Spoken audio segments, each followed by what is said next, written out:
cultural situation.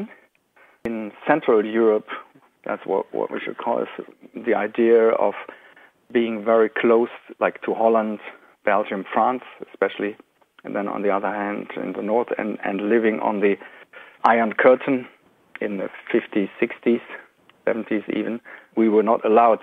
So we were always traveling westwards with our music to Paris, to Amsterdam, London, or south to Italy, Spain. And for one time in 81, I think we traveled to Poland for the first time, into Eastern Europe with Solidarność, where we were doing concerts there in Hungary.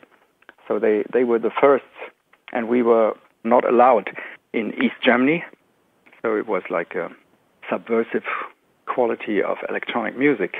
And then in 91, after the Berlin Wall came down, we played for the first time in East Germany. And so in our music, there's a lot of reflection of contemporary industry. So this all reflects in our music, or at least we try to. You quoted as saying that you wanted to be to Germany what the Beach Boys were to California. That was a quote probably from the 70s, where music or art is a product of people and their society. So we are very... the German word is Alltag, Alltagsmusik. That's everyday music in the way of everyday culture. So it's about cars, computers, relations, media, and we compose from our everyday life experience. There was, as the British press dubbed it, the krautrock scene with Faust and Can and so on that you were initially tied to, but then you moved a long way away from that. Yes, and especially as you mentioned, like the different cultural situation, like Tangerine Dream from Berlin, Can is from Cologne, and we're from Düsseldorf, more from the Rhine-Ruhr industrial complex. So even with those three units, you could hear the difference of sound. Like we could not sound like living in the sea or in the sunshine. It's really this industrial sound. We're the first post-war generation, born after the war. So we have seen destruction all around, and we come from a zero situation. And also culturally, of course, because everything was destroyed and then imported with Anglo-American music. So we had to redefine our sound, and that's where we came with our Klingklang studio, finding our basic musical language. And we developed a very European multilingual music, like Trans-Europe Express was one of those compositions where Kraftwerk is like a music machine or a man machine with music traveling through Europe, a cultural Europe, beyond boundaries. And this musical language has been understood around the world. Kraftwerk have gone from being kind of seen as a curiosity to a bedrock of modern music. So when you hear Kraftwerk songs that have been sampled, ever since Afrika Bambaata's Planet Rock, do you enjoy the way that modern musicians have sampled? Definitely. That's like an enormous feedback that's coming to us, because you can imagine when we started in the late 60s, early 70s, so there was a lot of, well, I wouldn't call it criticism, but limits to our music from outside. Not that we would see those, but we were always running against walls, but we always found a little way, and we sneaked in through the art world, which was in those times more open than the music world, which was dominated by the British or the American big-name bands, of course.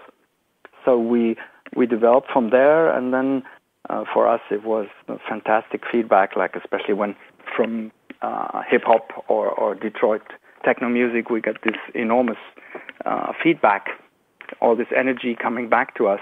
We always composed the music, and we felt no limits from our side, but on our first American tour, even with Autobahn, there wasn't that much response. You wrote the song Tour de France, and I recall at the concert in New Zealand, there was a lot of imagery of the great tours of the 50s, 60s and 70s replayed on screen, which is rare for a band to engage that closely with a sporting event. What is it about cycling that you find so fascinating, and both to write about, and obviously you and Florian are both avid cyclists? Yes, all of us, and we live very close to Holland and Belgium, and there, of course, it's like a national sport, France, and with cycling that came with the album The Man Machine, where men with their machines become one, and with the dynamics of going forward, and every individuum going at his own rhythm. So there's a lot of comparison to a certain aspect of music, dynamics, rhythm, sounds of the body, like breaths. We've always been working with that, and heartbeats, beats per minute. Many people have accused Kraftwerk's music of being unemotional or robotic. Yes, I mean, the robots are very robotic. I think that's mainly an old prejudice from the 70s. Neon lights is a lonely walk through a luminous city. People listen to the words or listen to the music. Why is it that there's this strange disconnection where you're still extremely ensconced in the studio and very active playing live again now, but the new recordings are still relatively few and far between? Well, it has to do with the process of working, because Kraftwerk is like a live electronic music concept, and we work on, as you know, on the album covers, on the visuals, audio visuals, and the German word is Gesamtkunstwerk, and total art, and therefore sometimes we work on the technology, but now that everything is functioning and the laptop computers are working, and we played in Tokyo, it was around zero. We had gloves and winter coats when we did the sound checks, and all the computers working. And last time in Australia, I think it was in January, it was so hot, and now the technology is working, so we can travel and do more live concerts than ever before. In the 70s, we didn't play that much because it was all analog and very fragile, and took hours to set up, and was never operating properly. So now, with modern technology, we are closer to our idea of live electronic music than ever before. And this time, for the first time, I think we bring our robots to Australia, New Zealand. They haven't been traveling with us the last time. The robots, the last time, they had to stay in Düsseldorf in their cases, and they were not very happy, so they protested, and this time they want to travel with us.